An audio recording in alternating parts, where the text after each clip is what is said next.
À force de vouloir aider son équipe, un manager peut la rendre dépendante de lui. Et c'est une erreur que j'ai faite moi-même au début de mon parcours de manager, avec pourtant une très bonne intention, vouloir trop aider. Lorsque j'ai commencé à manager directement des commerciaux, il m'arrivait d'accompagner certains d'entre eux sur des affaires importantes, d'intervenir sur des négociations et parfois de les aider à conclure. Sur le moment, ça pouvait fonctionner. L'affaire avançait, le commercial était aidé et le résultat pouvait être au rendez-vous. Mais avec le temps, j'ai compris qu'en intervenant souvent, je pouvais résoudre le problème à court terme sans forcément développer l'autonomie du commercial à long terme. J'ai donc progressivement changé ma manière de faire. Mon rôle n'était plus d'intervenir systématiquement, mais donner au commercial les moyens de gérer lui-même ses affaires. L'aider à préparer sa stratégie, challenger son approche, apporter les ressources ou les décisions et validations dont il avait besoin en interne, puis le laisser prendre place face au client. Parce qu'il y a une différence importante entre accompagner quelqu'un pour le faire progresser et intervenir à sa place pour obtenir un résultat. Et cette question, d'ailleurs, dépasse la relation manager-commercial. Dans certaines organisations, on peut parfois finir par installer cette culture où, dès qu'une affaire est importante, la présence du responsable paraît presque indispensable. On pense valoriser le client ou sécuriser la négociation ou peut-être donner plus de poids au rendez-vous. Mais dans certaines situations, cette présence est parfaitement justifiée. Le risque apparaît lorsque l'exception devient une habitude.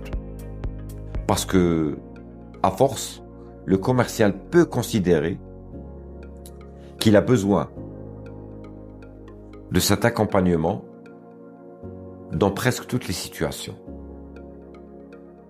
Et le client peut prendre l'habitude de recevoir un responsable lorsqu'une décision importante doit être prise. Pendant ce temps, le manager devient un point de passage sur beaucoup d'affaires. Et plus l'équipe grandit, moins ce modèle est soutenable. Je l'ai encore compris davantage lorsque mes responsabilités ont évolué et j'ai commencé à manager des managers. À ce niveau-là, il devient impossible et surtout contre-productif de vouloir intervenir partout. Le rôle change. Il faut développer des managers capables à leur tour de développer l'autonomie de leurs équipes. Ça ne veut évidemment pas dire qu'un manager ne doit jamais accompagner son équipe.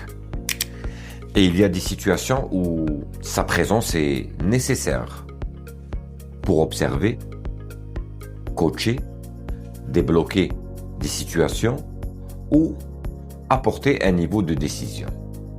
Mais l'objectif de cet accompagnement devrait rester toujours le même.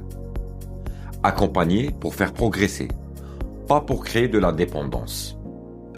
Parmi les nombreuses leçons que le terrain m'a enseignées, j'en retiens une, particulièrement en matière de management.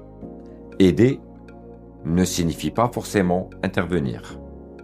Accompagner, c'est aussi savoir prendre du recul, laisser de l'espace, accepter que notre collaborateur trouve lui-même ses solutions et intervenir lorsque notre présence apporte de la valeur.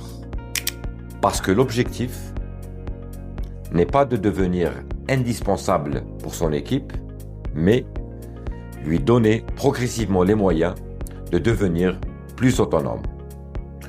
Pour moi, la réussite d'un manager ne se résume pas à ce que fait son équipe pendant sa présence, mais ce qu'elle peut accomplir quand il n'est pas là. À bientôt.